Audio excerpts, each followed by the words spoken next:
Hello. What is up, everybody? Welcome to the special Wednesday edition of the WMMA Today podcast. I am your host, Drake Riggs, normally with Steve, who, as you can see, is out again. And I won't reveal why, just because he didn't tell me if I could or could not. So, out of respect for his privacy, I will not say why Steve is not here, but he wishes that he could be. And of course, misses all you guys, the friends, the community. Should be back soon, hopefully next week. But of course, always thinking about Steve. But thank you guys for tuning in, as we did bump back from Monday this week for other reasons as well. But here we are now. So just you and me again. And I'm sitting down today because I've been standing up pretty much all day doing work. So I felt like we would hop onto the old webcam and take a seat for this one. So here we are, plenty to get into in terms of what has recently happened. Not so much to look forward to this weekend, unfortunately, but news and all that good fun stuff. You guys, we never say this off the top, but please, if you like what we're doing here and enjoy watching the content at the scrap and of course the WMMA Today podcast, all your support means so much. But don't forget to hit that like button, really helps out. Hit the subscribe button. I'm sure most of you regulars already have, but just a reminder, and to those who are new here for the first time, really helps us out. And we can keep on going, plugging along here at 66 episodes in with the scrap. Incredible. Did not know or think that we'd actually last this long, but here we are, closing in on 100.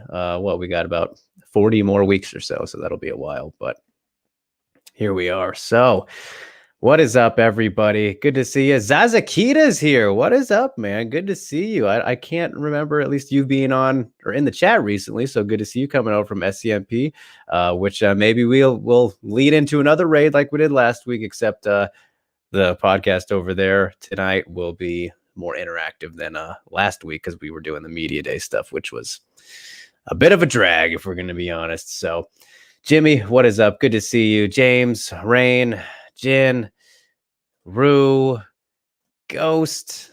Yes, good to see you again from SCMP. I know. I think every day this week I've been on a show, so that's fun. Staying busy for the more emptier week that we have coming up here. As I mentioned, no fights to preview. So with that in mind, as we get into things here, I will let you guys know that I'm going to save the Fan of Punch breakdown for the grand finale of this show, because I feel like the news is really not a good closer. You know, it just doesn't feel the same. Like previews, those work out great to end the show, but the news it doesn't really flow to the end. I don't think so. We'll close out with the Fan of Punch breakdown. So I'm going to make you stick along for the beauty that is Ghost Phantom's analysis and whatnot. So you're goddamn right, Zazakita. Cross promotion over here. Gotta love it. We're all friends, right?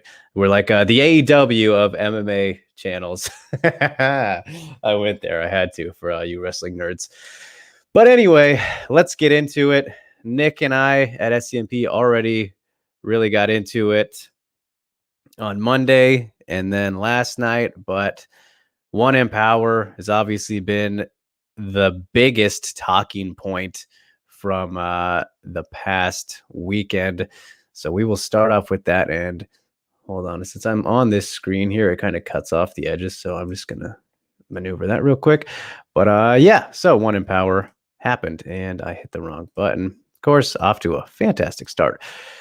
So if you guys have been following me around this week, I don't know how much more I can add to this, but I got to talk about it here on the main squeeze of a show that is the WMMA Today podcast. So, yeah, One Championship Empower finally happened. Hell of a show, hell of a lot to talk about. So yeah, let's just jump right into it. Starting off the top, since the Atomweight tournament is obviously the highlight still. But the Panda, Zhang Jingnan, retains her title against Michelle Nicolini. I mean, effortless performance here from the Panda. Really just no resistance coming back at her from Nicolini. she had nothing to offer on the feet. That was pretty much it. On the ground, when it was there briefly, Jing defended very well, was very calm, got up at a situation she didn't need to be in. Complete championship level performance, almost put her away in the second round, I think. She's going to hold that belt for as long as she wants to, I think. And as we were talking about earlier in the week, too, I think the only challenger left for her is clearly Ayaka Miura, who, I love the zombie, only on a 1-fight winning streak right now. Great judo. The Scarfold Queen could definitely pose some threats to Jing on the ground, and I don't think her striking is that bad, but we know exactly how she likes to win, but nobody can compete with Zhang on the feet, and she has proven that pretty much her entire career to this point, if you really think about it. So, fantastic stuff from Panda. Not the most exciting one of her fights, but just a clean performance. So, yes, here we are. Zazakita, One Empower had way more drama than I thought it would, plus so many stories coming out of it. Yeah, I actually didn't think it would be this dramatic as a much of an aftermath as we ended up with. And unfortunately, I feel like the one fight, which is on the screen actually, I'll transition to here in a moment, really overshadowed the other three. So that's a little bit of a bummer. Like, we didn't even really go into too much detail on the SCMP shows earlier. So I'll get into those for you guys, of course. James says, I find it absurd that Ham and Denise went to review. Yeah, absolutely. Mitchell Scott, excuse me, that name always gets me, man. Good to see you, though. Thank you so much for your continued support as well. Brazilians need to learn more wrestling like Glover does, he says. Jimmy, Panda looked good. Nicolini was horrendous. Yeah, not good. Not good at all. I don't think the layoff helped her at that age, and just not a great striker in general, and especially compared to Panda. My goodness.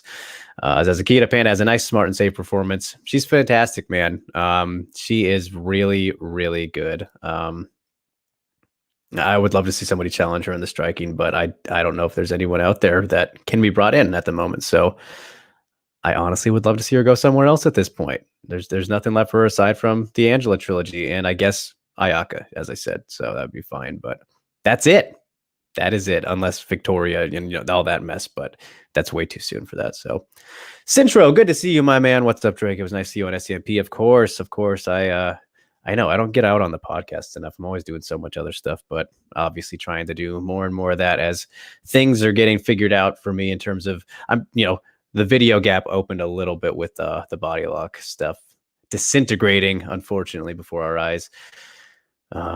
Rue says, why couldn't the Panda finish? Nicolini was gassed and taking horrible shots. I think it was just a respect thing where she didn't want to do anything, unnecessary risks, right? Why risks it when you don't have to? And she did seem a little disappointed she didn't get the finish after the fight, but like unnecessary risks maybe, and worried of with a grappler like that getting caught in something if it was to go down. That's what I would assume. I didn't actually watch her post-fight press conference media thing, but that's just what I would assume.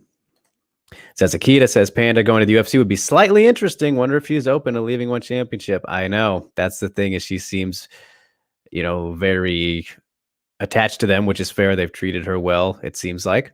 And, she has, I feel like she's begun talking a little bit more about that kind of cross-promotional activity recently too. I feel like it's hard for her not to, just as she continues to dominate, to not think about that. A competitor like she is, having spoken to her numerous times, she really is competitive and wants to prove that she is the best. Kind of reminds me of Kayla Harrison, not to the same degree, in multiple assets, but where she's just doesn't have that much competition at the moment. Aside from, maybe Angela, who's a champion, and we've seen how those fights have gone, both two of the best fights ever. Go says, I find Panda striking interesting. She has some unique entries, very much so. And in this fight, too, it was funny because I felt like she was kind of repetitive, with the overhand right, and didn't mix things up as much as maybe she normally does. And again, she didn't really have to, because Nicolini did not pose much of a threat to her. So, and Ghost pointing out, Rain, she could have finished her with the left body kick she threw against Angela, but didn't want to get taken down. Exactly. See, it was the risk versus reward didn't quite balance out, I don't think, for that. Joseph, good to see you, sir. Just throwing in his random thoughts, which appreciated. But he says, did you get to see Misha's training video and photos? New stuff? No, I did see one picture she posted, but I have not seen any of that recently. So, yeah. Anyway, though, you guys, as for the fabricated controversy, Sahi Ham, one of the GOATs, the South Korean GOAT. Some people think she's the atomweight GOAT. She's top 2. It's her and Ayaka Hamasaki. You guys know this. Split decision win over Denise Zamboanga. This fight, I say fabricated controversy because it was all created after the fight. One championship literally made this more controversial than it was by reviewing it and all that nonsense. Not a robbery when it's that close of a fight, I don't think. And you look at how the fights are scored, I mean, worldwide, but especially under these rule sets, particularly in Asia, fights aren't scored round by round. Damage and effective striking / grappling, top of the list. What you do with them, it's kind of a system, right? I don't have it up in front of me, but if you just get control, and that is not enough. That is not enough, essentially. And I do still think it was incredibly close. Denise had a very impactful takedown there at the end of the fight, obviously, which I think definitely helped sway some minds. Fair, that was definitely a scoring moment. But outside of that, was her most impactful moment of the fight, I think. Like before that, Ham was doing much better in the striking. I don't want to say much better, but I think she was clearly out effective striking her, if that makes sense. She was landing the better of the exchanges. She did more damage. And Zamboanga primarily held her against the cage, but didn't do anything with it. Should not be scored as heavily. But still, she had a lot of time. So that's why it's so close. It's like, well, she was able to negate that. But even in the scoring criteria for one particular, I don't know if it applies to Ryzen and Pride and, all those other things too, but I think that they even score effective, like, takedown defense. I feel like I saw that after this fight was over. So I don't know. If you count that, then Ham did just fine. And yeah, I don't know. It should not have been as controversial as it was made out to be. A review was absolutely fucking absurd. The One Championship Competition Committee is not a real thing. It's just Chatri making up an excuse to do these kind of things. So, not cool. It's not cool. And, thankfully, there were no changes made when the only thing controversial about the fight was no fouls, no nothing like that, just who ended up winning in a very close fight that was not a robbery. Too close to be a robbery. And there's Ghost. Says, I honestly thought Ham edged it just because of her striking when Denise came in like Darren Brunson with her head up. There you go. I mean, that was the thing. I honestly can't recall any really impressive shots landed from Denise. Like I said, that takedown at the end was clearly her best moment.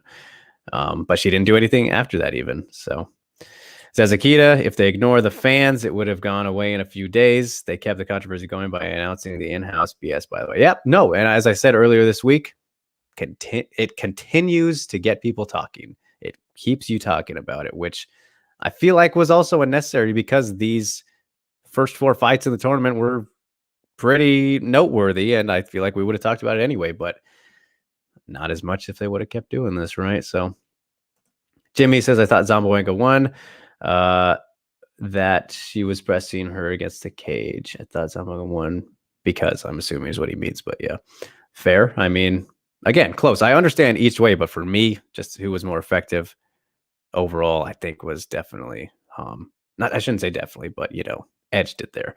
I thought the fight was boring overall, says Zazakita, for 2 fighters who typically have more fun fights. I mean, high pressure situation, man. I agree. Not neither of their best fights, especially Ham. She's been in some classics, that Hamasaki trilogy, as you guys know, in her last fight, which was 2 years ago. This was the longest layoff of her career. So I think for Ham to get this fight out of the way, very important. Shake off maybe some of the rust. I don't know. Just get her feet wet again in a new environment. All these emotions, a tournament, yada, yada, get out of the way. Going forward now, she's going to look just as good as she has on this run since she left the UFC, because post UFC Ham is where she really took off. An absolute fucking Super Saiyan of a fighter. So yeah, it kind of sucks for the other ladies that she is still in the tournament, but hey, can't be surprised, right? So says, yeah, one scores takedown defense, unlike the UFC. Yep. So there's that. Because before that last takedown, again, I don't have the stats up right now, but Denise only had like one takedown, right? And one or two maybe, but they definitely weren't as big as that kind of slam. So just not so much there. And I'm going to talk about this a little bit more too for one of these other fights, which, oh boy. Jin says he thought Denise won, but it should not have gone to review. Absolutely not. That should not be a thing. Alex, what is up, my man? Good to see you. Jimmy, why is Chatri so shady? That is a question to be saved for another day, because the answers are far too long, my friend. So, Chuck with a brief summarization. He's a fight promoter that can't help being Scott. Well, there's a quick answer, I suppose. James says one commentary is a joke. Michael Schiavello is a cartoon character, just terrible. I really like Schiavello. I really liked him. I mean, I've had nothing wrong with him. He follows me and all that on Twitter. I follow him. We're cool, all that. But I really like him, listening to him. Like when he did the preview with Nick and I think it was Chris and Leon last week before the event. I really enjoyed listening to that, even though I definitely didn't agree with, some of his picks and all that, and kind of a self-admitted company man, but he's definitely been one of the more extreme personalities in terms of commentators over the years. And some people find that really fun and some others don't. It's kind of like however you feel about Morrow, but yeah, I think we know kind of where Schiavello stands at this point. So cartoon character is fair, but I don't know if that's an insult necessarily, depending on how you feel about it. So like there's Alvin enjoys commentators who are very passionate. So, and Jen saying Schiavello's joke. James, you see him questioning Ham's credentials. I actually didn't see that, but if he did that, then shame on him for that, because you cannot question her. She's a 5-time world champion. People do not know that she is one of the winningest champions in MMA history, actually. Like in terms of titles won, female MMA fighters, she's up there, and I think the top 6 or 5. I did a study on this like a year ago or so. So yeah, respect Hamderley. So yeah, she advances on, and in the other split decision of the night, Stamp Fairtex, Aliona Rasohina. Much more fun fight than the first fight, I thought, because that was one-way traffic in the first one. Stamp was dominating and then got caught by the Hail Mary, of course. But in this one, very back and forth. And I was kind of, I felt like I agreed with the decision. But as it was like, I was waiting for them to announce it. I was like, well, I feel like maybe when I really think about it, Rasohina should probably win this. She almost finished her with that armbar, which that's again part of the rules, the damage and how close you get to finishing, all that. That was an argument for that Angela Lee actually brought up last night. But this was a weird one because I feel like Rasohina probably should have got the win, but at the same time, I agreed with Stamp getting it. It was very, very interesting, this fight. Very fun, though, all over the place. And my goodness, I bet she was having flashbacks of, oh, no, I'm getting caught again.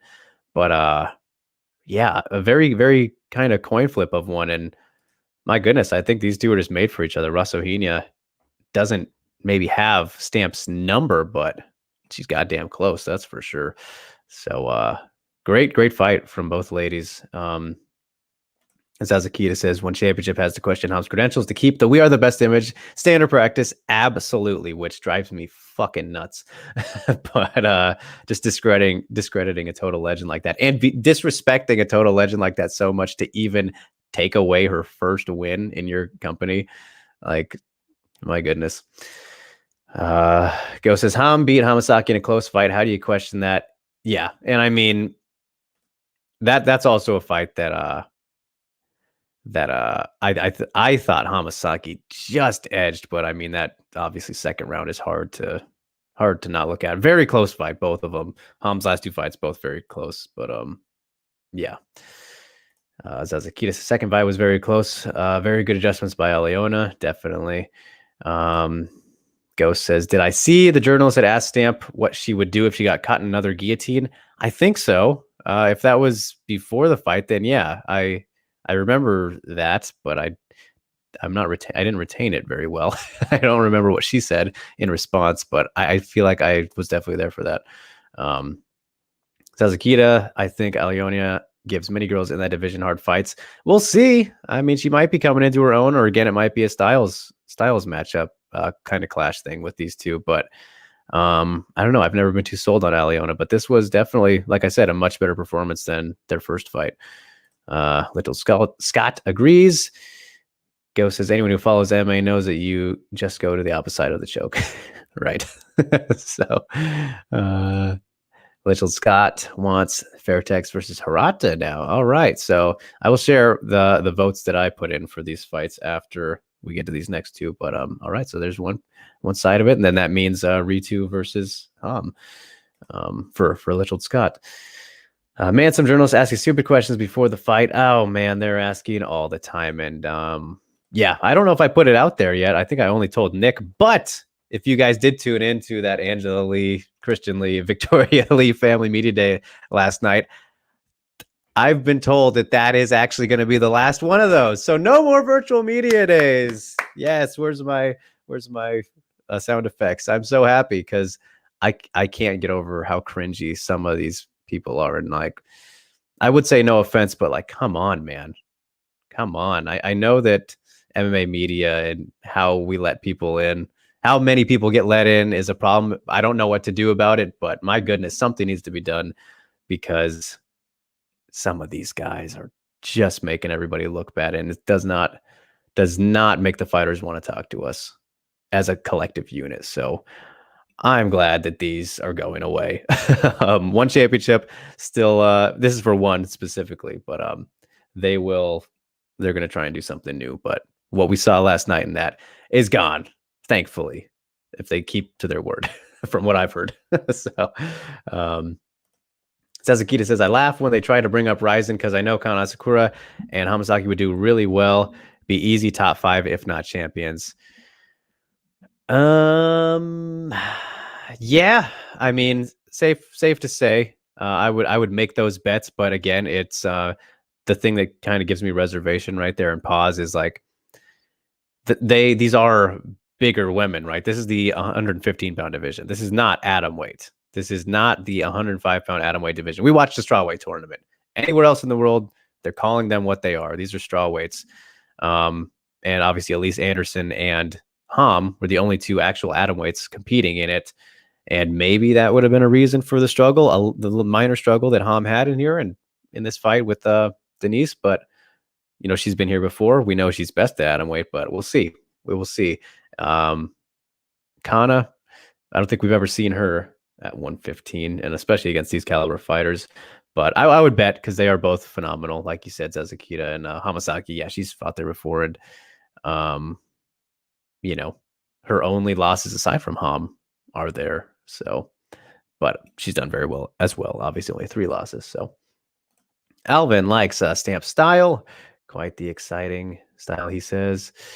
Scott was there. Alvin loved your new article about the retrospective on Zhang and Meng. Thank you so much for checking that out, man. Shameless plug in the middle of the show. I did drop that retrospective on the tandem careers, the intertwined careers, if you will, of Zhang Weili and Meng Bo out from MiamiNews.com right now. It is on my Twitter, one of the newest tweets out there, you could say, fresh, hot off the presses. Kind of fascinating when you really look at it. Starting at the same time, 17 years old to 24 years old when they started. They've each had 23 fights. They both have had 23 fights now in their careers. It's very interesting, I think. So, Yeah, it happened a lot with Bellator and PFL. A lot of disrespectful journalists. Exactly. That word is getting thrown around far too much. Ghost agrees. Oh, good. No more virtual media day. Alan says, I'm confused, though. Why did it sound at the end of the article that Meng seems angry that she's always mentioned alongside Zhang? Yeah, I mean, I think it sounds worse when you reading it. Alvin, sorry for my mix up there, but that's actually full from my interview I did with her, and all the quotes in there from past interviews I did with them, obviously, but that one was from February, and she didn't seem mad when she said that, but it was just like, I asked her if it gets annoying when people always bring up Whaley to you and tie you guys together, which I do feel a little bit bad for continuing to obviously do that and play into it. But yeah, she I think it's just something that annoys her, having that always be, she wants to be her own fighter, not only known for beating Whaley. And honestly, I think Rose kind of helped her with that now that she's not the only one to have beaten her. But yeah, I wouldn't say angry though, Alvin, just, a little annoyed that that's always the case. So I get it, and I'm a part of the problem. So I am so sorry, Meng Bo. I really am. Two of my favorite fighters, though, Zhang and Meng. Alex says, why are they called atom weights at one? I don't know. They just want to be different. I think they just want to be different. Because they tell you that every weight, they don't weight cut, yada yada, it's up a weight class. They've put it out there. I don't know. Maybe there was some explanation I missed back in the day, but yeah. James suggests Ham versus Stamp next. Centro says Ham versus Itsuki. Okay, we're getting all the matchups. Zazakita says, Elise Anderson got a bigger frame than everyone else in the division, taller and longer. This is true. But again, I'm pretty sure that this was her first 150-pound fight. Maybe not, but I know that in Invicta she was atom weight exclusively, 105 pounds. Jimmy says, virtual media day seems to attract dumb people. They just let in whoever. Goes, you're pretty and pretty good at fighting. Stamina London in this motherfucker. What a do, Scrap Packers. Good to see you, sir. You missed last week. Happy to have you back. Mr. Lee is here. Where can I find your article on Zhang and Bo, please? And thank you. It is on myMNews.com. You can go to my Twitter right now, Mr. Lee, at Drake Riggs _. It should be the tweet actually before I put out for the show's tweet. So it is right there. You just don't have to scroll very far. And you can check it out after this, though. You can wait. We'll have some fun here. And Alvin says, I see. Thank you for clarifying. That makes sense. Yeah. It was, it's hard to tell with tones kind of in when you're not hearing it. So that's why that came across that way, I'm sure. Jimmy suggests Ritu versus Ham. All right. Sazakita says, Ritu had so much heart in her fight. She impressed me, but still makes me worried. That chin and striking defense got me scared. Absolutely. So let's talk about Meng Bo versus Ritu Fogan. Oh my God, you guys. This fight was probably my favorite of the night, just because, as you know, I'm a shameless, unapologetic fan of Meng Bo and most Chinese women. I really enjoy these fighters.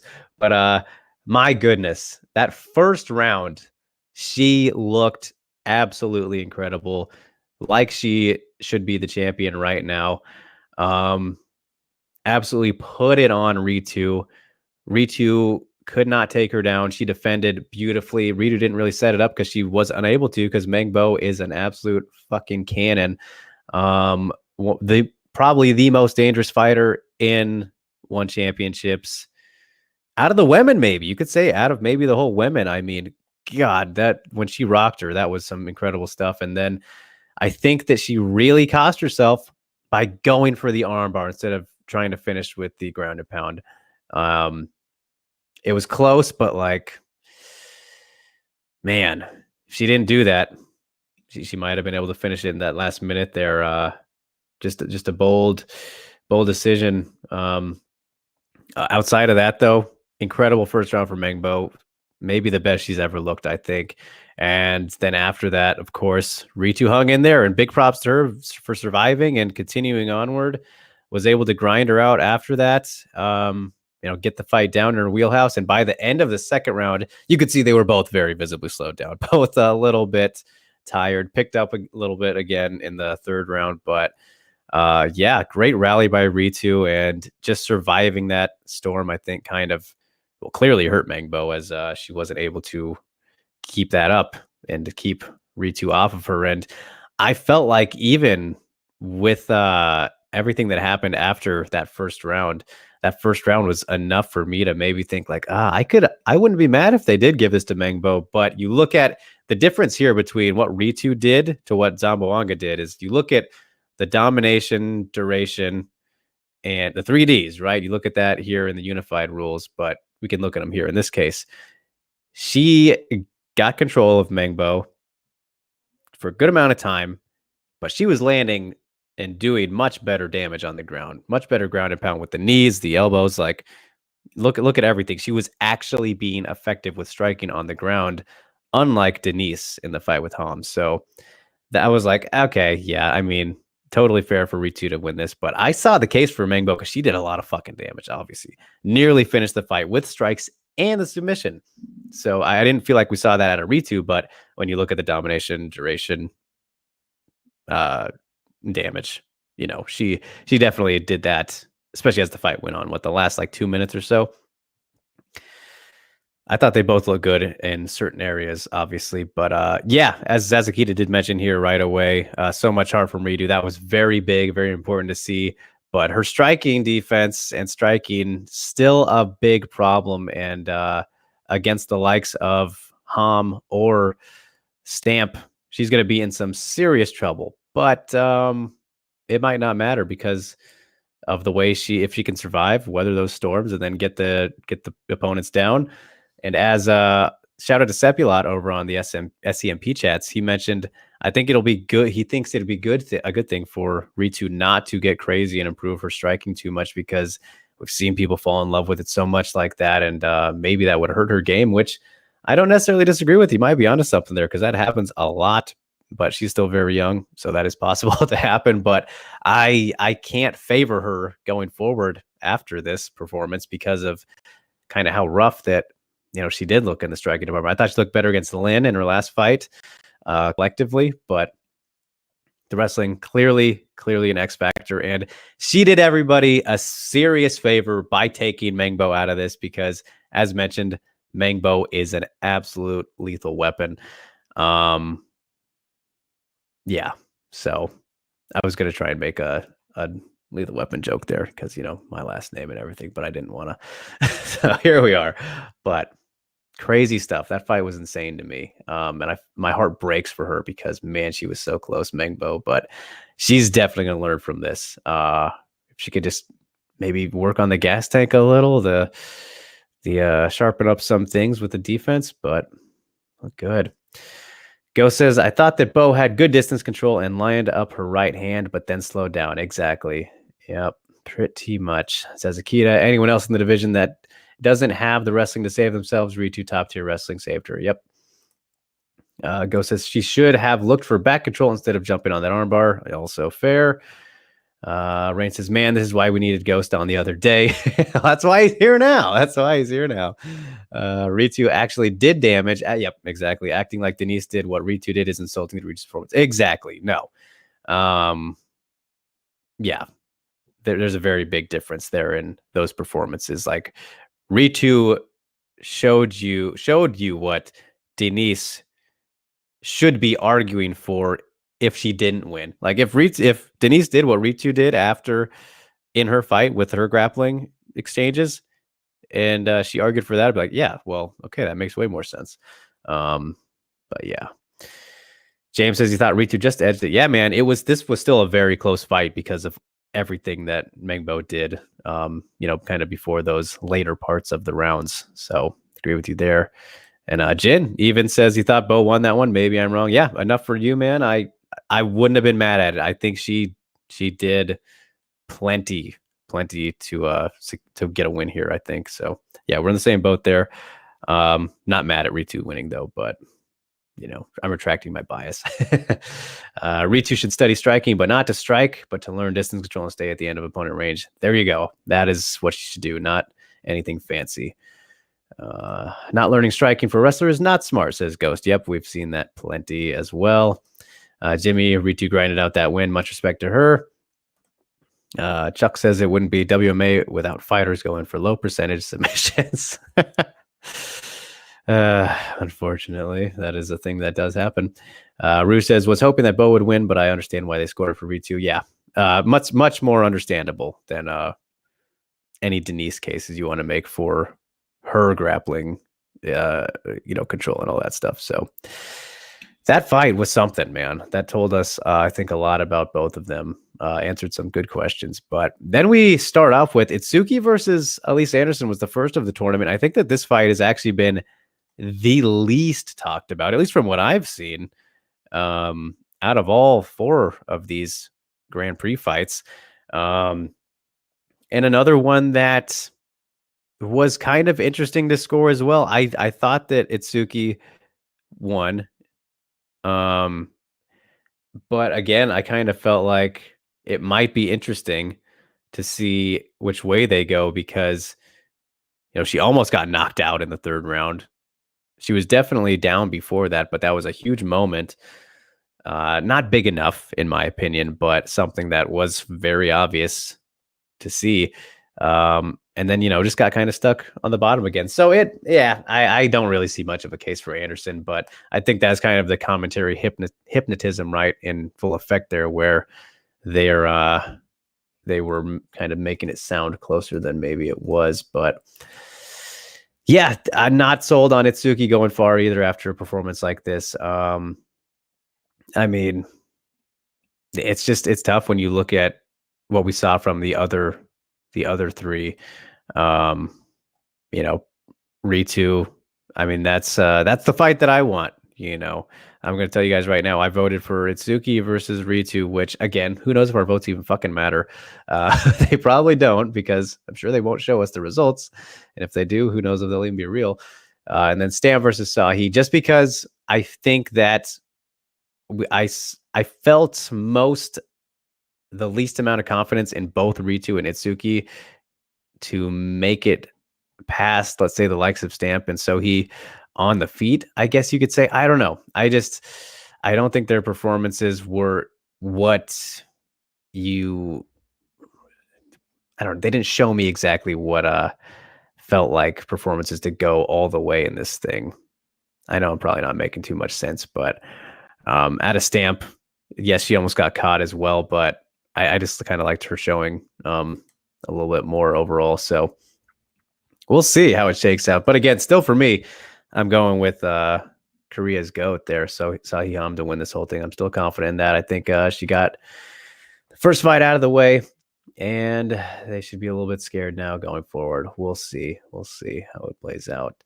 Zazakita says, okay, I'm an Atsuki fan, so I'm a bit biased. I thought she showed better striking, some nice outran rights, teep kicks, and counter rights. Yeah, that's true. But Atsuki had bad habits such as ducking her head. Yep. Yeah. And she could get away with that against Elise, but again, to be determined. James says, Itsuki winning clearly, just the almost KO doesn't really make me buy it. Yeah, I mean, I wasn't sold on that possibility either, but that's just how they were making it sound. I was just like, I don't know about that. Says Akita, also, how does Itsuki's head and arm throw keep working? I think it was a flash knockdown. She didn't wobble like Ritu. Yeah, that's fair. Ritu she actually did look in a lot more danger, clearly. A little bit Bambi legs there. I thought Atsuki was good. She looked pretty bad here. Okay, I see what you're saying now. That kind of confused me, but definitely not her strongest performance. And I think that also, though, you got to give credit to Elise for being, I think, her best opponent. Alan says, just happy that both Hirata and Anderson can learn from this fight. Congrats to Hirata. There's that positive energy from Alvin. Love to hear it, man. So, boy, you guys, holy shit. I'm really taking my time here with the One in Power. There's so much to get into. Thank you for all the thoughts and interactions. But that was only the first 5 fights. And I honestly don't have too much to say about Mexen and Boonton's wins. I know that I think Alvin, Ghost, plenty of people loving Jackie Boontan. Very, very fun fighter to watch. She is very talented, has a bright future. Obviously, Anissa Mexen, welcome to the show. Great performance by her as well. I mean, what more can you say about him? one more you can say about him. But Julie Mezabarba, though, I do want to point out here in the alternate bout in the beginning, taking on Mei Yamaguchi, who also now we know, according to Chatri, as he spoke with Nick last night, early this morning, for those in the States, that Julie is now going to be putting her alternate spot on the line for a fight with Denise, because it's a little bit of consolation for Denise.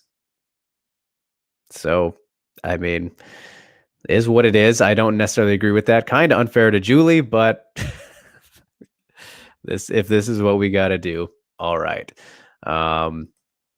Julie, though, awesome performance, though. She looked sensational against Yamaguchi. I was very impressed with her. This was an absolute shutout. If you were scoring round by round, she won every round. Just looked very solid in there. I've seen people begin to question if Yamaguchi is on the decline, if she's starting to slow down. I don't know if I would say that just yet. You know, I feel like she's one of those fighters who we can say that about multiple times. A little bit like the Roxy of atomweight, maybe. I feel like where you counter out, she comes back the next fight and takes out someone else.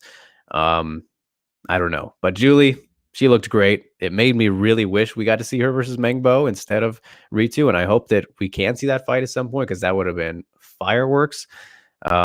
Yeah, fantastic striker is Julie Mezabarba, and she was able to keep Mei Yamaguchi off of her, which that's a big deal. So the Denise fight's going to be very interesting. I would not be surprised if Julie pulled off the upset in that one too. I really liked what I saw from her. So yeah, that was something. Zazakita says, if you thought that Itsuki was a favorite before the tournament, you are insane. Agreed. I'm probably the only person who was happy, since I thought she was going to lose to Elise. Elise is a lot more proven. Indeed. Ghost says, head and arm throw is overused. Why don't women use it as a transition to unbalance someone instead of using the throw? Because the throw is so much more enticing, man. It's so much more, you know, it's got that zing to it. Alvin loves Ms. Bunton. Yes, Jackie is something else, says James Drake. How do you think she would do in MMA? I mean, I think she would do just fine. Especially just because of the striking. Of course, people would always try to take her down. I think we mentioned this a little bit last night, but yeah, it's hard to say how exactly well she would do, James, until we see it. But I think it's definitely safe to say she'd do pretty all right. Cintro says that KO was incredible from Anissa Mexon. Yes, she is pretty damn good. Zazakita says Julie looks pretty good. Beat May better than Angela and Denise did. I predict Julie to piece up Denise is going to piss off the fans. Could you imagine? Could you imagine? It's very possible too. I mean, that would kind of be just perfect, like in terms of what the MMA gods would do, like how this shit would play out.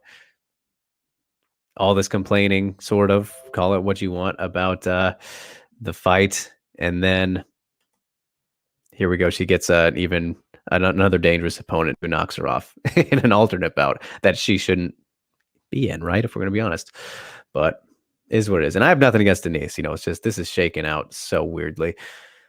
Go says, James, I've been in Jackie's seminar. She's only focused on Muay Thai. So yeah, don't get your hopes up for Jackie in MMA too soon. Maybe someday, but not now.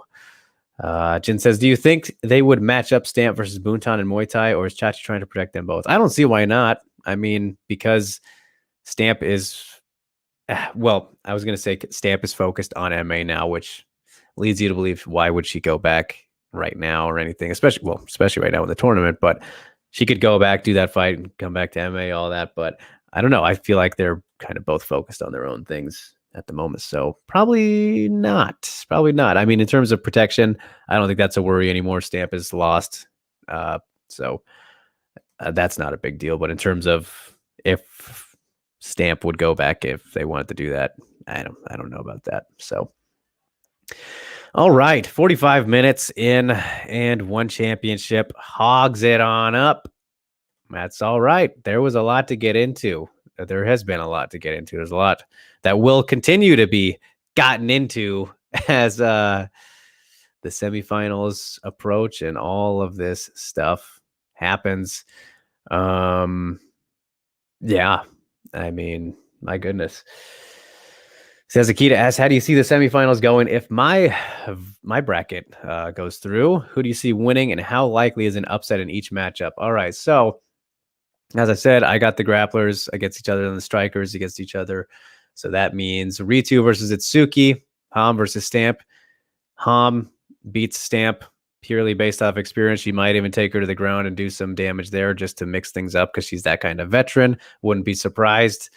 And then Ritu versus Atsuki. Very tough one, but I think that Ritu's wrestling has proven just to be too much so far. And Itsuki could definitely pull off a submission, much more likely to than Meng Bo was attempting there. So if I was to guess the likelihood of an upset, it would be much more. I feel much better about Itsuki pulling off an upset there, but I have struggles. I struggle to see Ham losing to Stamp, honestly, just for the many reasons, just her overall game and experience. But yeah. And Chuck says, Julie looked good, but May has been looking progressively worse each fight. Didn't look so well in the Jenny Wang rematch, then loses to Denise and Julie. Age caught up to her. Could be right. Could very well be right. She's near 40, right? And has fought goddamn near everybody. Yeah. Still never been finished. Mei Yamaguchi, the unfinishable woman. It's impressive stuff. It really is. I mean, how many people can say that? Rue asks, who's the new favorite to win this Grand Prix? Still Ham for me. Nobody knew. She has literally more fights. She has more wins than all three of these fighters combined. In MMA, that is. I'm pretty sure. My math could be off there. It's very close, if not. But 24 wins. I'm pretty sure that is more. I'm pretty sure. Definitely in overall fights, but yeah, I still stick it with Ham there. Rain says Ritu. Just the I don't know, the way the trouble she had bothers me, but we'll see. She'd probably be my number 2. Maybe I don't might be between Stamp and Ham for me if I was to pick a second, but not Atsuki. I'm not. I'm sorry. I have nothing against her either, but I just if you're gonna look at weakest performances, least impressive, I guess it would probably be hers. But it's out of the way. So, yeah, Ghost agrees. Ham. People are just forgetting how experienced she is. And I mean, one has done a fantastic job of not explaining how incredible she is. So, how great a career she's had, all that stuff. But anyway, let's move on, you guys. One in Power. I know there's so much that we could continue to talk about, and feel free to, throw things in, but got to move on with the show. I cannot believe that we've done this much time. So I'll probably we'll be a little bit late for the SCMP raid, but that's okay. We'll make it on over there. When we do, we're having a good time just hanging out. But UFC Vegas 36 did happen. Just a single fight. Meatball Molly ends up defeating Ji Yeon Kim. Unanimous decision 29-28 across the board. This was a pretty wild one, at least from Molly's side of things. Obviously, she was very amped up from the jump, even after the fight, as her teammate fought afterward. But yeah, she was pretty much, I felt she was in control this entire fight. Kim actually outstruck her, if you see right there, 134, just by 4, very close, and doubled her volume, not doubled, but 100 more strikes. That's wild. That, I guess I can see that. Yeah, this was a clear win for Molly. I thought she won every round, actually. I think people argued the first round for Kim. I don't know which round actually went to Kim, but it's interesting with her because I feel like she didn't look terrible or anything like that. I like that she used more kicks than she generally does. Molly just really put it on her, closed the distance, made her not as comfortable as maybe she could be, would have been. But I don't know what her chin is made of because she took some goddamn shots from Meatball, man. My goodness. Ji Yeon Kim doesn't have very good defense. I mean, we've seen that many a time, but I don't know how she didn't really get too hurt from anything in this fight. Man, that was something. But Molly's back at the win column. I'm not sold on her going too far now. But yeah, that was a good performance and one that she clearly needed. And I don't know where Kim goes from here. James says, well, one has spread propaganda that she isn't one of the best atomweights in the world. That is also a thing, going back to the Hom stuff. Atsuki, one of the funniest narratives that the Grand Prix has the best strawweights in the world, even though this tournament had some of the most new and proven strawweights. That is a very good point. It's like half prospects, right? But 29-28 for Molly, says Azakita.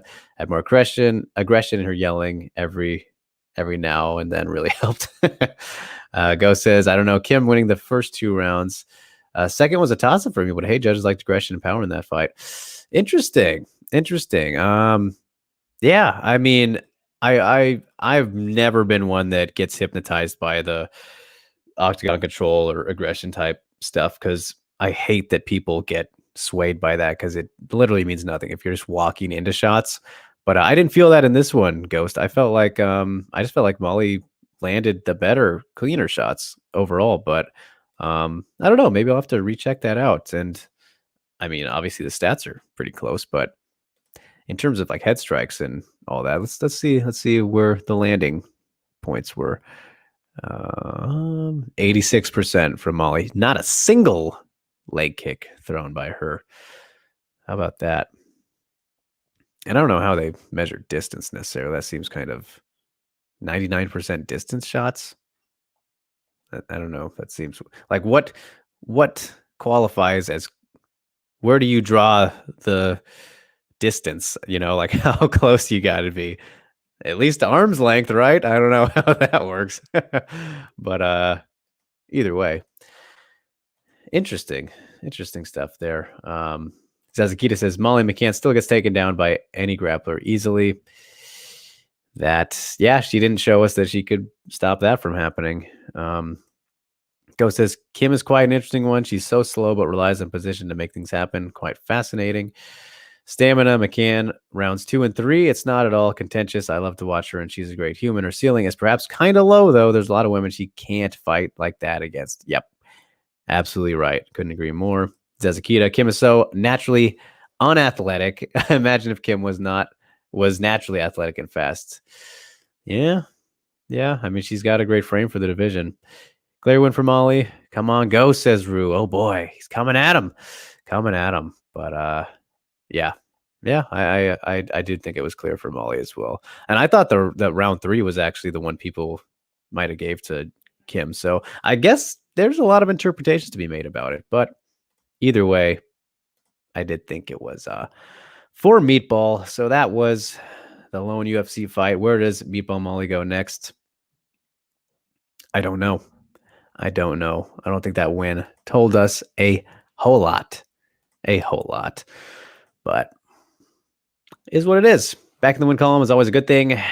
That is UFC Vegas 36. We're only getting one fight on these UFC shows these past couple weeks, so that's a bummer, but that'll be picking up here soon. But we did have another all women's card. Deep Jewels 34, you guys, gonna talk about Deep Jewels. No excuses not to watch it. The whole event is on YouTube right now. They put it up the day after, which is a lot quicker than they generally do it. So that gives us recap. Time. And I actually shouldn't say no excuses not to watch, because I actually did not get. I have yet to watch every single fight, but I've watched most of them. So yeah, we'll talk about those ones, and maybe if Chuck's still here, he can chime in about the ones I didn't see. But Deep Jewels 34, it is always fun with Deep. It really is. So in the main event, the Mizuki battle, Nisei taking on Furuse. This was a very fun fight, all over the place, scrambles for days. Got to kind of feel bad for Mizuki Furuse, who was coming back after her pregnancy, just got absolutely destroyed by Kana Asakura and Ryzen before she had her baby. Comes back against Nisei, who in a bad spot lately as well, really needed that win. Just got beat in the tournament, twice, I think, something like that. But she was 2-4. Now she's getting closer to 500 again. But a very popular fighter. That's why in Japan, that area anyways. And that's why this was the main event, I imagine. But yeah, in the end, gets Feruse in the mount and traps the arm kind of over. I don't know what exactly you call that position where she kind of makes her the coughing position a little bit, and just starts raining down. And we saw towel thrown in, which was nice because I don't know what more the referee needed to see. Feruse was absolutely stuck right there. So a good, much needed win for Nisei. So, oh my goodness, Chuck hasn't watched it yet either. Wow. How about that?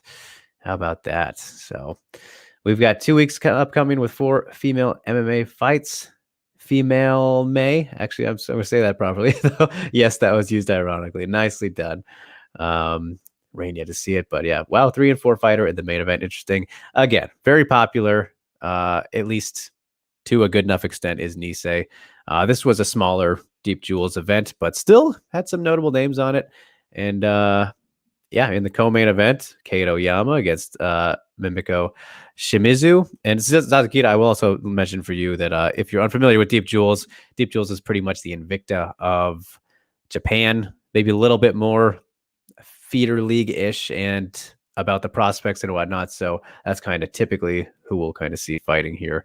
But I have not seen this fight yet with Kato Yama. I know she kind of had some buzz coming back. But we had the tag team grappling match, which you can see here. The strawweight queen, the new strawweight queen, Seika Izawa, who has a fight lined up with Siwoo Park coming up soon. What is it, this month or next month? At atomweight, but she's the strawweight champion. Freshly won the title with a brilliant performance in that rematch with forgetting the name of her opponent. Apologies, but she was back here teaming with Hikaru Aono. They did the random they do the rock paper scissors to see whose team you're on, and end up being the young guns versus the serious veterans. Mika Nagano and Tommy Matsu are 2 of the most experienced fighters you can find. And what do you know? The Phenom, 22 years old, I believe, the new strawweight champion, just absolutely cuts through each of them like butter. Heel hook in 50 seconds to start things off against Mika. Tommy Matsu gets to face Aono, who was tagged in.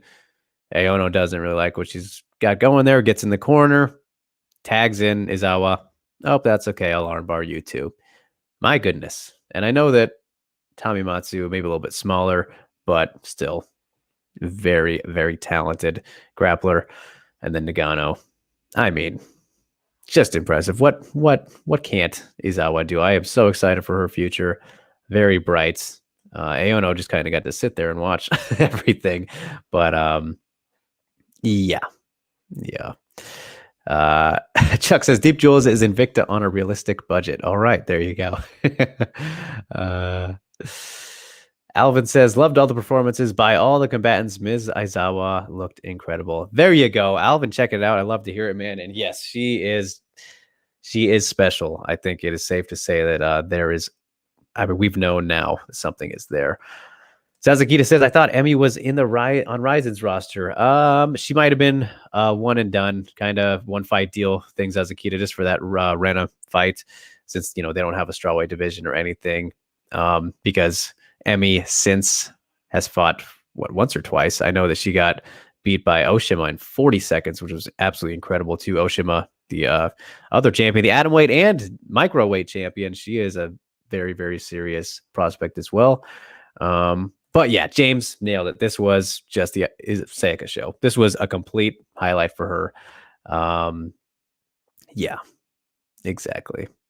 Okay, thank you, Ghost. The technical term is just modified mount with wrist control. I mean, yeah, I've never heard that called anything aside from what that is. But yeah.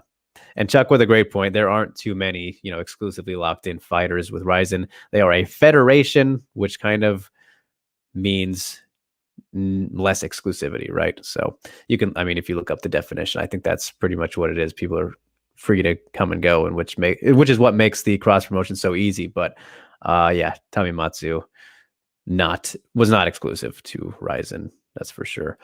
So yeah.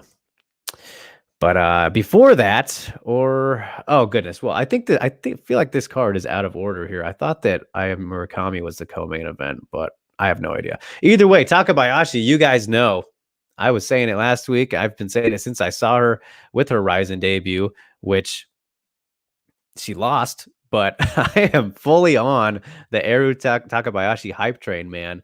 Oh my goodness, she impresses the shit out of me for being 18 years old now.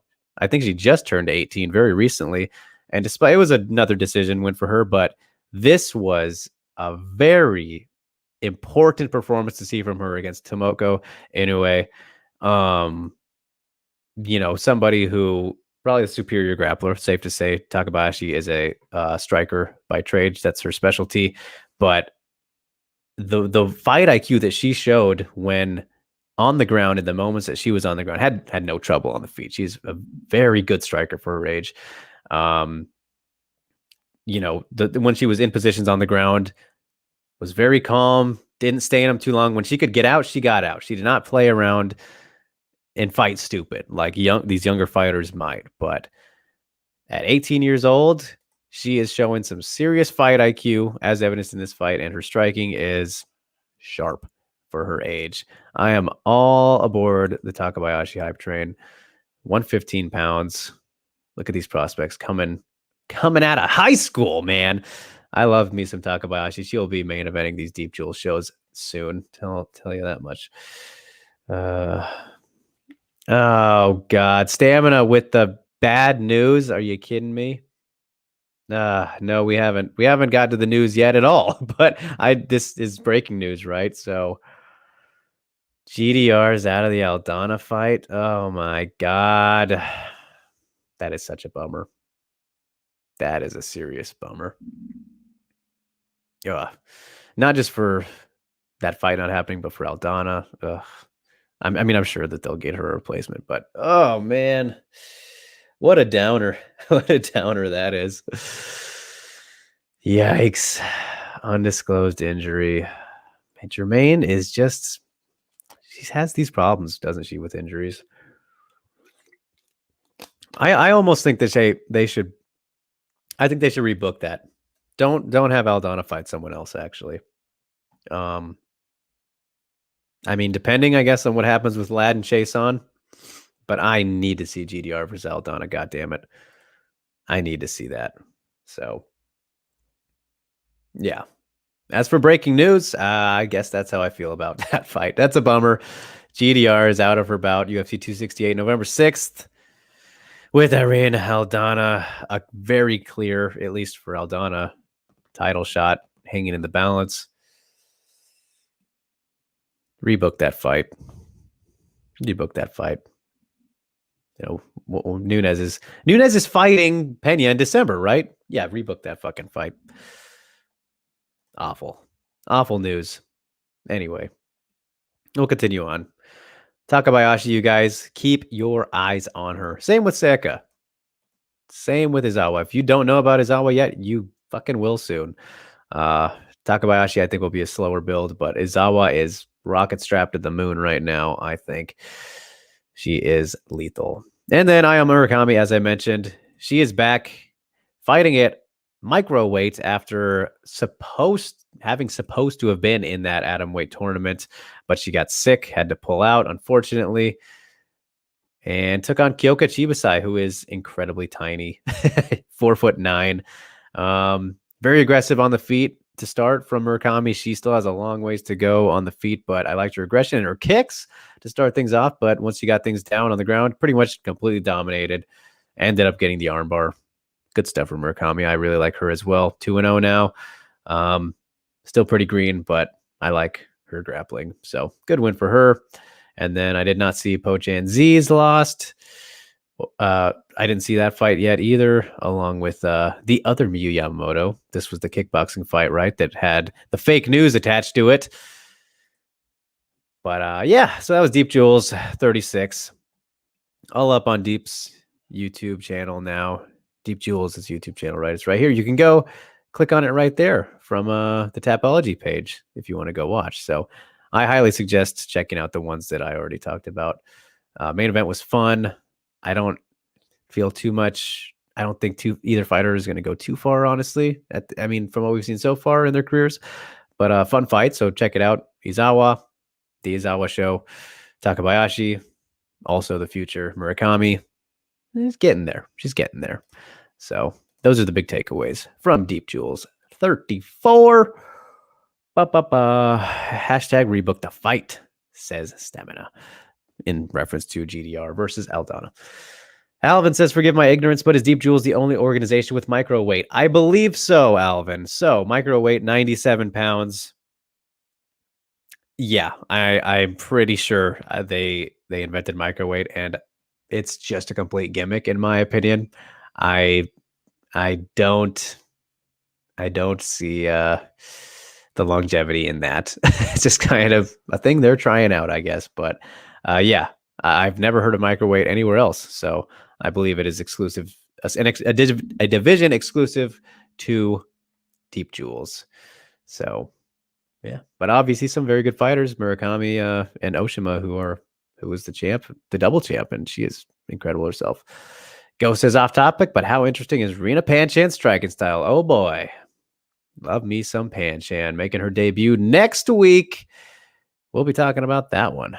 We will be talking about that one for sure. I am so happy for her to get this opportunity on the Ryzen stage. I've spoken to her before. She is a joy to speak with and watch. Yep. And Chuck says microweight no less legit than PFL's lightweight. Very similar circumstances. It's in reverse, right? It's going in the opposite direction, which I don't think you should do to atom weight, but they've managed to find some pretty small fighters. Obviously, Chibasai is too small to be an atom weight, believe it or not. So yeah, that's crazy. But Murakami also is 4'11", so but she's competed at atom weight too. So either way, all right, you guys, enough of that. Moving on, mailbag time. It is mailbag time. We I don't know if we kind of fucked it up, obviously, this week with changing the dates and everything. So there's not even any use of questions in here. The mailbag is kind of a joke this week, so I'm sorry, but just to get it out of the way, out of respect for the mailbag. And you guys are just gonna, where's the shenanigans stamp? I still got to get that going. I need my shenanigans stamp because we did get a question from Cirrus Khan, excuse me. Well, at Cirrus King. He asks, do we really want to see Derek Brunson fighting for a championship? Which is absolutely completely unrelated to this show, has nothing to do with it. I mean, not really. I don't care. So if I have to give an answer there, Cirrus, there's he's very close to deserving it, but no, I do not. I don't really want to see it. I'll watch it, but yeah, it's Robert Whittaker's title shot, and we're just waiting for it. Alvin, no, you did not. As I said off the top, I moved the Phantom Punch breakdown to the very end of the show because we have nothing to preview this week. So don't worry, you're in luck. We still got the Phantom Punch breakdown coming up. I'm just saving it for the grand finale, the piece de resistance, as they say. I think that applies to this situation, right? And then he says, good to see smaller fighters get a chance to display their skills. Of course, that is always nice too, because like I said, Shibasai, I don't think can hang at atom weight. She is impossibly tiny. Yep, similar to Yusuf Shenanigans. No need to dust off the Shenanigans button if Yusuf is absent then. Well, I mean, I don't know. That's we still got some shenanigans. Derek Bumpson, as he calls him, says James. Yeah, but I mean, great showing from Brunson against Till, that's for sure. And then we got something else in here, which was from our man Juicy, who says, is Molly McCann the GOAT? Just say yes. Obviously not a super serious question, but appreciate it, Friendly Sparring Podcast. Aaron. Or not Aaron, right? Am I mixing your name up? I'm all over the place now, but Molly McCann, she's definitely a very fun individual in and out of the cage. And what the hell did I just do? I just detached my tab. I don't know how that happened. Sorry. Let's move that back. Okay.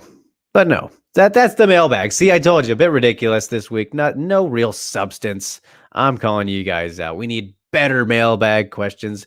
Steve and I just need to do better about the mailbag in general. So that's on us. That's on everybody involved. I apologize. Oh my goodness. Hot take. Stamina MC. Derek Brunson is a black Carla Esparza. Yeah, I said it. I mean, I actually don't know if that's actually too hot. That's pretty accurate. I mean, yeah, I guess he's probably the best wrestler in the division now. Now that Yoel's gone, Yoel didn't even really wrestle any much more till his end of his UFC career. That might be fair. But yep, we got it coming out, but don't worry. Brunson is the best gatekeeper to ever exist, says Zasakita. I disagree with that definition, but we won't get into that. Jin says these questions are a joke. What happened to these thoughtful questions we sometimes get? Yeah, I know. We've been messing it up. We've been terrible with the timing. I apologize, you guys. Yeah, but shits on all the prospects. Holland, Edmund, and Till. Wouldn't call Till a prospect anymore, but yeah, ridiculous, says Rain. Go says if my question at the end of the breakdown was part of the mailbag, it would have been okay, and I'm sure it will be okay as we get to it. And I haven't got to watch this this Phantom Punch breakdown we got coming up yet either, because I'm a degenerate and I trust Ghost Phantom. Let's just leave it that way. So excuse me. All right. We're at the news marker, so we are almost to the end of the show. Not a whole lot of news, at least in terms of things that are bigger. So, but there is stuff. We have a couple here. 1, 2, 3, 4, 5, 6, or 5 or 6. But before we get to that, I will answer this from the Litchfield Scott. He says, "Who you got in Shields versus Montez?"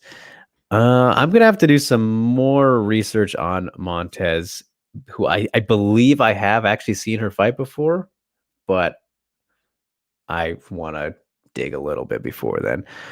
Shields, we know how to beat her. Brittany Elkin knew how to beat her, but then she didn't. So I don't know yet, Litchfield Scott, but it's going to be one-way promotion. So, and if she's a striker, then she's fucked. So there's that. Zazakita says, "Don't disappoint me. I've never seen these breakdowns." Well, you are coming in on a very interesting day, my friend. That's all I will say about the fighter we're highlighting this week. I did not see coming from Ghost Phantom, so I am very intrigued to see it myself. But I promise you, it's going to be good as always. And then after you're done with it, Zazakita, go and watch the other 7. The other 7 we've done so far. They're all here on the channel. I have a playlist for them even I made. So they're all standalone, pulled from the show episodes that they were on that you can find, and fantastic stuff. But anyway, let's get to the news. My goodness. All right. So first order of the day, I suppose, in the news category. I don't have a picture for it because there was no thing like that. But flyweight news: Irina Alekseeva is finally going to make her Bellator debut. Finally, she was signed in December last year. She is going to take on Stephanie Page at Bellator Moscow on October 23rd. No surprise there. She told me when I spoke to her a month or so ago that she was expecting to be on that card. And of course, they were going to make that happen. I promise you too, Diana Afsaragova is going to be on that card, because why the fuck wouldn't they put her on that? So yeah, we got Alekseeva making her debut. The Russian Ronda against Stephanie Page. If you guys are wanting to get a little bit more familiar with Alekseeva, as I said, I spoke with her, so shameless plug. Go check that interview out on myMMAnews.com. I did not upload the video for it at the time because it was a little rough with the translator. He was not very professional, let's put it that way. So maybe we can talk about that a different day, a different Q&A session, because that was definitely a very unique experience that I had for that interview. So Irina Alekseeva, though, she is awesome. She is very fun personality and a fun fighter. One of the few female fighters I've ever seen actually throw a fucking flying knee. But yeah, she will be making her debut finally, and so will Stephanie Page. Bellator Moscow in her backyard there. That'll be fun. So yes. All right. But sticking with flyweight, we have more flyweight news, and the big one, I guess, what is going on here? Sorry, I clicked something wrong. It is Maycee Barber versus Montana De La Rosa, added to UFC 269 on December 11th. Oh my goodness. How about that? Yeah. So we got this fight. I wasn't sure which direction or who they'd go with for Maycee next. I know we probably talked about it. My mind is completely blanked on that. But Montana De La Rosa has got it. And this fight should be pretty fun. I'm not mad at this matchmaking at all.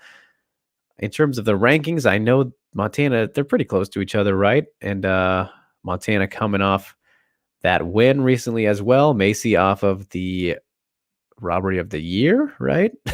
as many will, not the robbery of the year. I still think Del Boni and Zapatella is probably worse, but maybe UFC robbery of the year. Either way, Maycee Barber, Montana De La Rosa. Very interesting fight. Very interesting fight. I think, yeah. I don't know. I don't really know how I feel exactly about how this one will play out. I feel a lot better about Montana's chances after seeing her last performance, I guess. Let's put it that way. Akita says, I want to see if Montana can manage to get the fight down to the ground. Yeah, that would be a very smart plan of attack, as it generally is for her. And I think she will probably try to do that. She's got some good advantages there, but we'll see. War DLR, LFG, all the three letters, says Stamina. Ghost is not excited for this. The foolishness at range will be incredibly funny.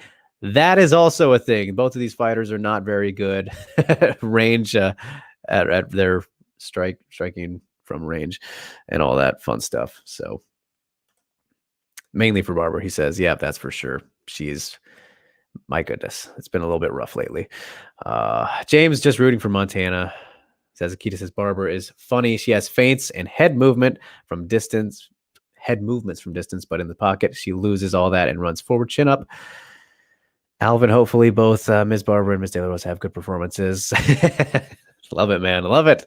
But yeah, this is going to be a very interesting fight. Just hopefully no more shenanigans. I mean, I guess it was just the last fight, but yeah, I'm fine with it. It'll be interesting. I don't have a lot of feelings really at this moment, so I do think it will be close. I agree with Litchfield Scott. I don't think one fighter is going to run away with this. If anybody, would be Maycee finding a knockout, which I don't really feel confident picking that until she gets back to doing it. And you look at who she was doing it against before, which was pretty decent competition, but I don't know. But moving on to, I guess you could say, the surprise of the week, because Leah Ledson is back trying to inject some much needed life into the non-existent UFC featherweight division as she takes on Felicia Spencer at the November 13th UFC Fight Night event. Oh man. They're clinging for dear life. I just don't even like to talk about the featherweight division in the UFC anymore. So guys, I don't think I'm going to, okay? I'm glad to see Leah Ledson back. I don't think this fight will go very well for her. At least I wouldn't expect it to, having been away for so long. Spencer clearly needs to rebound off the Dumont loss. Ledson wins. What, is she in the title hunt? I don't fucking care. I just want this to go away. Out of respect to both fighters, I want them to go away into Bellator, which has a division I am tired of talking about this division. At least it's not Daniel Wolf. All right, we'll move on. We will leave it at that because I'm going to throw up. I'm going to throw up. I like both ladies too. I was actually going to reach out to Leah to see where she is, but see where she's been because she's been gone forever. But I just cannot. I cannot with this failed fucking experiment anymore. I'm so over it, dude. I am so over it. It's not even funny. I've never been over anything more in my whole life. And that's where we'll leave that. Right with you, Zazakita. He just can't even. Alan must be the only person hoping that Parker has a good performance. That's true. I thought Ledson had been released, says Little Scott. Yeah, I mean, she was gone forever. Zazakita says Spencer needs to go to Bellator and allow Cyborg to add to her resume. Rematch possibility. Yep. Stamina. It's nice to see Leah Ledson back. And let's move on. Yep. This division is a joke. It's not a division, buddy. Like the video, guys. I don't know what that means. This is not good for Ledson or Spencer, says Rain. James, 145 doesn't exist. Very true. Just for Amanda Nunes to hold 2 belts. 1,000,000%. 1,000,000%. So yeah, we will move on from that to more exciting things. I'm already drained from just that brief period of talking about that. So strawweight stuff, though, you can't be mad at strawweight stuff. Montserrat Conejo Ruiz is back so soon. Gets Mallory Martin. Well, not so soon, but an announcement soon. They're fighting on the Fight Night event on December 4th. This kind of pisses me off for one reason. Maybe not pisses me off, but it frustrates me. The only reason that I feel that way is I'm fine with this fight. I think fine matchmaking, I guess. And why I feel this way is because they just hot-shotted the hell out of Conejo into that fight with Lemos after beating Cheyenne Buys, of all people. And I say of all people in terms of somebody who, that was her UFC debut, right? That was Bays' UFC debut, and it wasn't supposed to be against Conejo, right? But either way, a newcomer, and Conejo was a newcomer too, but pretty much practically the uncrowned Invicta champion. I mean, likely would have became one. She had her shot at it. She was doing great there. Comes on in, beats Bays. Then they hot shot her against Lemos, which was clearly a fast tracking move. Too much too soon. We saw that. She got knocked out in 37 seconds or whatever. Then they bump her on back down to Mallory Martin, who desperately needs to win this fight. Right, she really needs this win. Unless I'm forgetting her last fight, I don't remember it being a win. I should really do better and pull that kind of stuff up, shouldn't I? Instead of just randomly speculating. But I lean on you guys for that, to make it as interactive as possible. But either way, it's just funny to me to see how clearly this matchup indicates that they're admitting their mistake by throwing Conejo against Lemos, which, like, what a boneheaded move that was. And Steve and I both very high on Conejo going into that, and still, but we knew that wasn't going to be good. That was not the move to make in this fight. I definitely favor Conejo. I still think she has good potential. I mean, I don't know. It's hard to tell how far she'll go, especially at this current stage after that setback, like the one against Lemos, but it's just kind of funny to see this so blatantly before our eyes this way. We don't really, this is a mistake admitted pretty much, which I guess is kind of good. I guess that's a little refreshing, but frustrating that we had to get here this way, I guess. Yeah, I don't know. James says, Ruiz already fighting after getting knocked out like that? Yep. Zazakita, ooh, Ruiz, bunny girl. I'm not impressed by Martin at all. Martin almost got knocked out by Cyphers. Yep. It's been a struggle for Mallory. And another person who maybe got to the UFC too quickly as well. Not to say that Conejo did, but there's been an influx of people who have come to the UFC too soon recently, and Mallory Martin maybe in that category. Rooting for Martin, but I'm sure Ruiz will do well, says Alvin. All right, there we go. He's picking a side. You like to see it. Zezakita says Lemos gonna knock out many girls. It's all gonna be glorious. Yeah, she's been doing it, but gonna be harder. Gonna be harder, Zezakita, on the way up here. That answer up fight's gonna be interesting. Stamina says Cypher says that farm strength getting slumped by her makes sense. You get subbed by her. That's questionable. Zazakita says Cyphers is so small, no excuses, IMO, but I'll give Cyphers that she is strong. Cyphers should be an atomweight. That is what she should be. Mallory is terrible, says Rain. She keeps talking about training with Rose, but it doesn't show in her fights. Yeah, not quite. Jin, why did they fast track her like that? You could tell from Lemos' first body kick that Conejo wasn't in the same league as the top strawweights. I don't know, man. Mexico, maybe. I mean, you got to look at these markets. That's something that UFC is all about. Around the time of Moreno and his title shot, right? I don't know. And Lemos maybe not getting the other fights he deserved. I don't know. But yeah, I'm fine with this. It's nothing crazy. I was very curious where they would throw Conejo after that loss. I was a little bit afraid they would do maybe like Kanako or something. Afraid for Ruiz in that case, just because I fear for whoever the woman is that has to face Kanako when she comes back. And I think she's still healing her elbow up, actually. And as is Kana Watanabe, you guys. That little update that I believe I saw is that I think she's still healing too, which is unfortunate. So best wishes to Kana and Kanako, two of our favorites here. So yeah.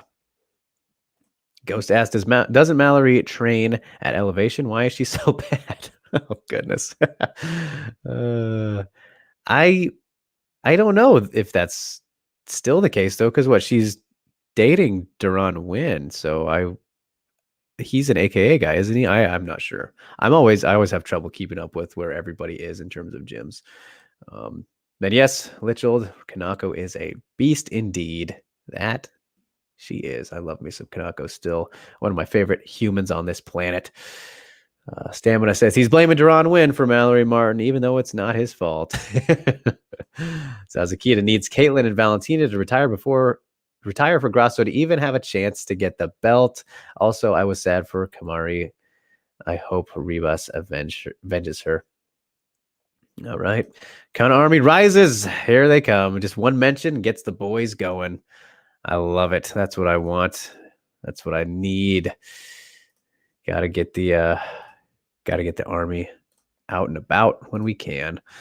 But all right. There we go. We are on the cusp of closing things up and getting ready for that raid, Kana Army raid to SCMP. We're going to do that again this week. If you guys are game, I can't make you do nothing. This isn't Twitch where we do that. But I'm looking to head on over with Nick, and I believe Chris is with him right now. I think they started already. They should be about 30 minutes in, so I'll make my own invasion too. As we wrap with the flags waving, Kana boys back in town. I still got the ticker going, but we got one more piece of news before the Phantom Punch breakdown. Get yourselves ready. Bantamweights, Shanna Young and Stephanie Egger, they have been added to October 2nd's UFC Fight Night event. And check out this fan poster because this is really cool. And I think that this is better than a lot of the fucking UFC posters, which is a shame because these are two bantamweight prospects who are coming off of losses in the UFC. Pretty not great losses in their UFC debuts. Both great, both fighters who have had good potential and still do, I think, solid prospects. Just been a little bit bumpy in some aspects, but it's funny to see a pretty cool, not funny, but it's cool to see a cool poster design. I don't know if this is anyone specific, maybe the team at Danny Rube's team, or I don't know what that says right there, but either way, I mean, I think this should be a fun fight. I guess actually, I don't know if I like how Stephanie Egger is black and white. That seems kind of random to me, but the color contrast works. I don't know. But yeah, so much work for this poster. James says, I'm not familiar with Egger. What's her style? She's a judoka, I believe. I know that she's got like 2 or 3 black belts in some forms of grappling, and that's why I was so incredibly stunned that she struggled the way she did against Tracy Cortez in her UFC debut. Ended up losing that decision there. But yeah, Egger's a very solid and established grappler, and she has a win over. I believe she beat King Reina too. Who, speaking of King Reina, she's coming back in kickboxing, I think, soon. So not on the news docket, but yeah, that's what's up. So didn't even know they make posters for fights like these. You'd be surprised, man. You'd be surprised. Yes, stamina. I did mention that last week, so that was on last week's bit. And yes, unfortunately, Litchold, we stamina broke that when we were finishing up on Deep Jewel stuff. Bummer. But I'm fine with this fight. This is it sucks that one of them is gonna be on the skid. They will be, but it should be fun. I enjoy watching both of these ladies. So yeah, and bantamweights. The more bantamweight fights, the better it is for that division, right? So. All right, you guys, right at the 1 hour, 30-minute mark. How perfect. Absolutely perfect, I think, as we get ready to wrap up the show with the Fanapunch breakdown. It is time. So get yourself ready, Zazakita. Buckle up for I needed my own drum roll. Fanapunch breakdown number 8. It's Leah McCourt week. It's Leah McCourt week. Surprise, surprise. Get your expectations ready. Put on your glasses, your analysis glasses. I don't know. I'm very curious to see what we are getting ourselves into with Miss Leah McCourt, pride of Bellator's UK fighters, I guess. But Jimmy, that's Leah McCourt. WTF? I know. And we were talking about the Marina Maknetkina choices potentially, but I'm very, very excited, very curious. So without further ado, Fanapunch breakdown. Excuse me. Number 8. We have Leah McCourt, fresh off the heels of Zhang Weili redux with the elbows. So full screen it. Boom, boom. Get yourselves ready, everybody. All right. Let me hit the play button. And it's a striking breakdown, too. We know that Leah's known for her grappling typically, so that's what makes this all the more exciting. McCourt uses feints to read her opponent and understands how to properly respond to her opponent's actions. See, Ghost points out the things that we don't see. McCourt uses the head and shoulder feint to read her opponent's in positional work to answer the neutral stance circling.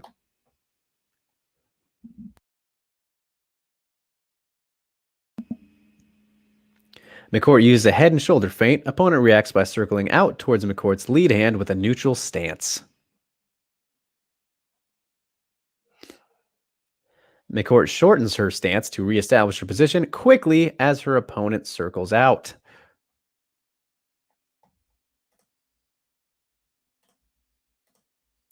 McCourt lengthens her stance to prepare to attack while her opponent's position is weakened.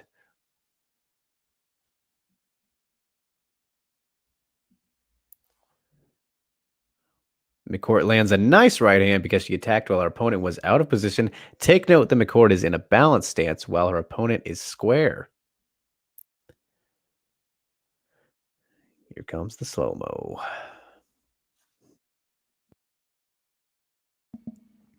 I was like right to the forehead between the eyes there. McCourt also understands how to use circling as a defensive measure to keep her opponent's offense at bay. McCourt occupies opponent's lead glove to allow for safe circling.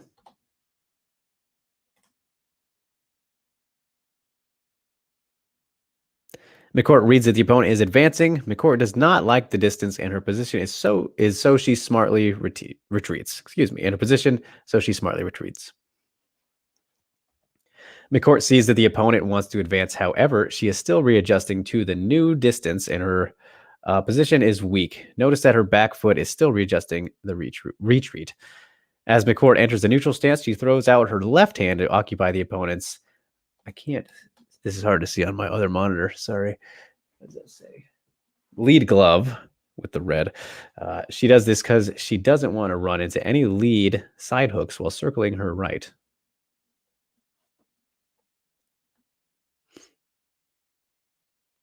McCourt has established a distance where she's comfortable at. Notice her balanced stance.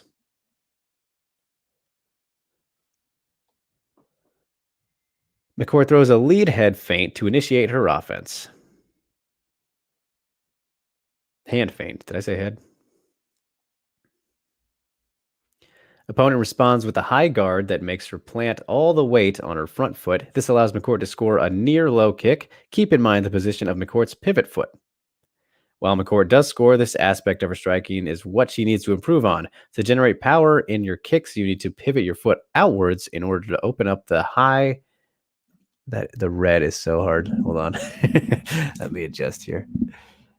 The hips. Okay, to open up the hips, in this case, McCourt keeps her pivot foot pointed at her opponent, which is bad for her knees, but also generates minimum power since her hips are not turning over. So the fence is, what is that?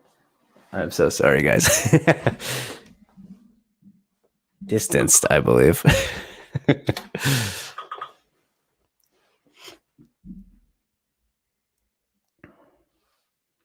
McCourt exits the pocket and creates enough of a distance to read her opponent's next move.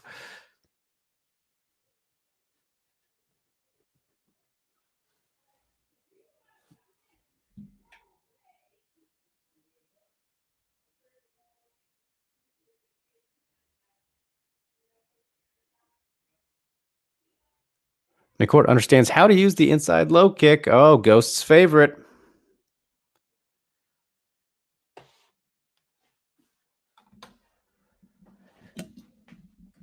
McCourt uses her lead hand, feints to set up a naked inside low kick.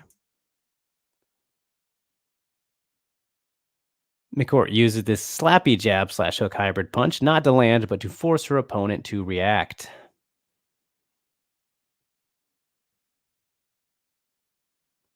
McCourt used the same preliminary motion as her slap jab / hook as a feint.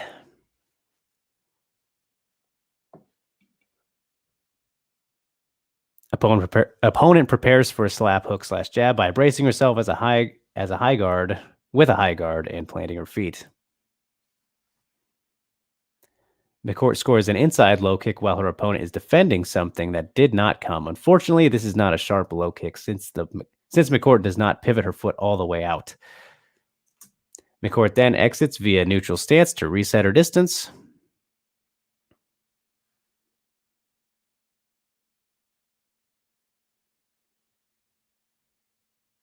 McCourt also understands how to build off her inside low kick by loading her hip. Building off feints and strikes is the key to good striking, not picking and choosing techniques to see if they work.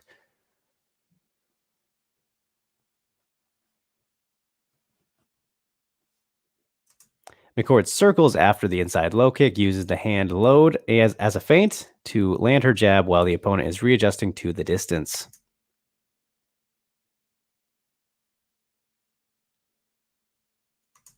After landing the inside low kick, McCourt feints with the hook load and shoulder load, knowing her opponent will back up due to the inside low kick to set up her double jab.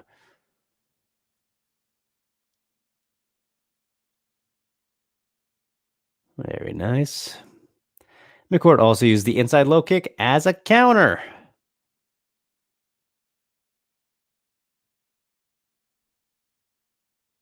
There it is. As her opponent steps in for a jab, McCourt fires the inside low kick, but because she doesn't pivot her foot, McCourt is caught off balance instead of disrupting her opponent's balance. McCourt also knows how to use probes to enter clinches.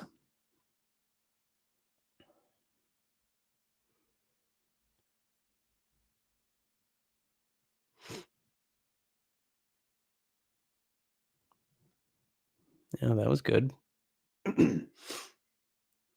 Probing jabs force a high guard and parry from her opponent.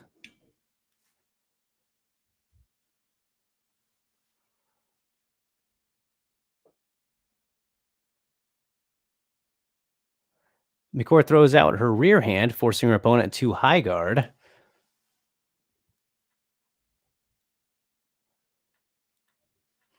McCourt lands a lead hook, which allows her to mask her level change.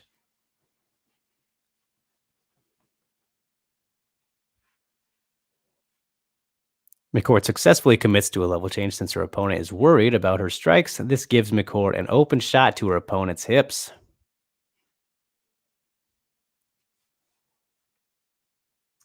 All McCourt has to do is run the pipe to complete the takedown.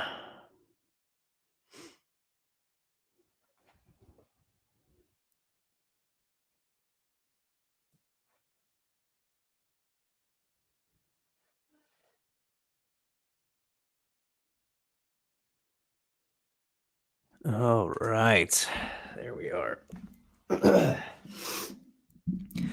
Leah McCourt is still a growing fighter that needs to sharpen her mechanics, but she has very nice tactical ideas in terms of striking.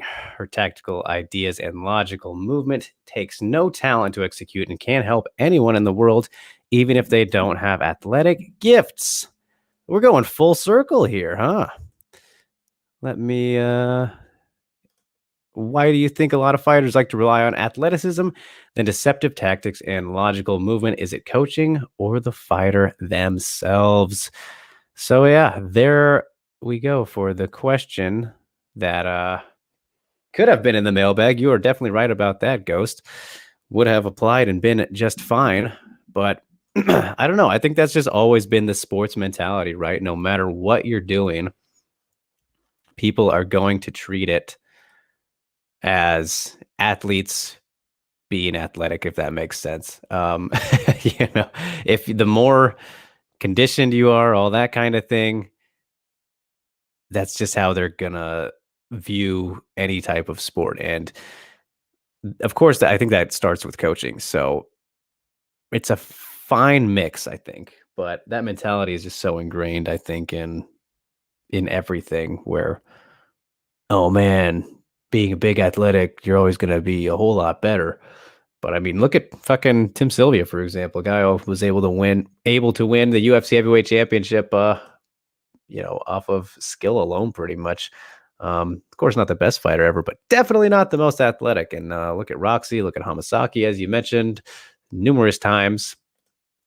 I just think it's ingrained kind of in society around the world for the most part, but it's definitely a good mixture. So sorry if that's not quite the most straight up answer for you, but it's just kind of what I think. So let's see what everybody had to say. I'm very curious here as we go through, go back through all the comments, because I can't see as I'm doing the narration. But Rain asks, we go from a champion fighter to this. Never thought McCourt had any striking. Can't be so close-minded as to think only champions can be learned from. Very true, Stamina. Jimmy, geez, what the fuck, Ghost? Do you really examine these? Props to you. James, wow, I'm surprised. Never thought McCourt is a striker. Yeah, exactly. Marcus Bell, while you're at it, throw some Montana De La Rosa in there, LOL. Good to see you, Marcus. Hey, maybe. Don't tempt him. Sintra, wow, I'm impressed, but why McCourt, though?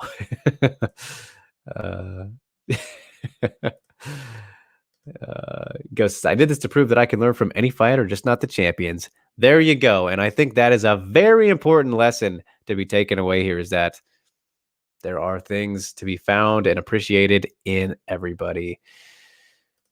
Jimmy says, ooh, there it is. Any fighter with an inside low kick gets featured. You got that right. That's why I was very excited to see how Ghost felt about Aya Murakami's performance, because she was working that inside low kick while the fight was on the feet in Deep Jewels this past weekend. Zazakita says, so what I understand so far is McCourt has a decent foundation for striking, not a world beater on striking, but has good fundamentals and ideas. Bingo. Stamina probes, ooh la la. I know, I had the same thought. Alan says, Mr. Ghost Phantom, nicely done this week. Very refreshing that you broke down a fighter that is still improving. Yes, just like Sabina Mazo, which I think that was a good one as well. They're all good, of course, but Sasuke's Phantom hates the natural athletes. To hell with the genetic lottery winners, because I'm fascinated by those who can succeed using smarts and athletics. It's like human chess. It's like human chess, isn't it? Look at Izzy, Kamaru, and Ngannou. They are so naturally athletic. GSPS skills plus athleticism. True, but he didn't start out so athletic. All champions are athletic. Interesting debate to be had here. All of Izzy's tactics, I can't read anymore. Don't need any athleticism. Anyone can hip feint, shoulder feint, control distance. All right. So you can leave it there as you guys talk amongst yourselves. But that was a Fan of Punch Breakdown, episode 8. Leah McCourt. Next week is Emi Fujino week as we get ready for Ryzen 30. We'll be talking about that fight, the big champ versus champ, 8-year in the making rematch between two best friends, Sayaka Hamasaki and Emi Fujino at Ryzen 30. Emi's below 150-pound debut. Oh, goodness, it's going to be good. It's going to be good. So that will be next week. Fan of Punch Breakdown, WMA Today podcast episode number 67. Don't miss it. Don't miss any episode, you guys, because we're here every single week. Mondays normally. Today's a special Wednesday day. No fights to break down coming up. But as I said off the top, don't forget to follow us, like, share, and subscribe at Drake _ at Steve K _ MMA at the Scrap News. We have like 5 new fucking shows coming to the channel. There's gonna be too much content for you to even ask for. Got some other things that are gonna be fun and in the works with me and some other hosts. There's a lot going on. It's a great time to be alive. So enjoy the fun, enjoy the festivities, enjoy the week of no fights, which is good every now and then, especially for those who have to work and all that. But yeah. So you guys already know, as I mentioned earlier, I have that Zhang Weili, Meng Bo retrospective on their careers out now, MiamiNews.com. You can find it on my Twitter, one of the more recent tweets, as I mentioned. Spoke to Marlus Kunin recently, another legend. Wouldn't be a bad breakdown person at all. Talked to her for my big history project, and we'll be releasing probably a little bit from it here. I'm hoping tomorrow. I'm a little bit late on it, but I did that recently, and then always working on some other stuff. But yeah, you guys, all good there. And as mentioned, there is the show going on over at SCMP right now. So if you guys want to invade, you want to come still hang out with me. If you don't, that's fine. The other guys are there too, but gonna jump on ship. So I think that will about do it for this week. Went over a little bit longer than I thought, but that's okay. Thank you so much to everybody for tuning in, for supporting, as always. Zazakita for showing up today. Rain, Stamina, Jimmy, James, Mr. Lee, Joseph was here. Alvin, of course. I'm not going to do it the way Steve does. Marcus Bell, Cintro, Jimmy James, I already said. You know who you are. The Litchfield Scott decision. Rue, Rain, Ghost, of course. Jin, Chuck. There's too many people to name now. Thank you all. Love you all. Appreciate it so much. We will see you next time. And as I said, I will see you over on SCMP MMA if you guys want to go. Keep hanging out. Until next time, you guys, stay safe, stay sane. The link, Jimmy, okay, good catch right there. I will post it in the chat real quick for you guys before I sign off. That's a good idea, actually. So yes, check that out before or during the other podcasts. So loading. Sorry, it's like my internet is just abysmal. Here we are, through the looking glass. We'll drop it right there. Should be there for you. I hope that works. I hope it pops up. I can't see what it looks like for you guys, but either way, until next time, everybody, which is either next week or a couple minutes from now, or right now if you hop right over. I'll see you next time here at the WMA Today podcast. hopefully with Steve. But yes, until then, peace.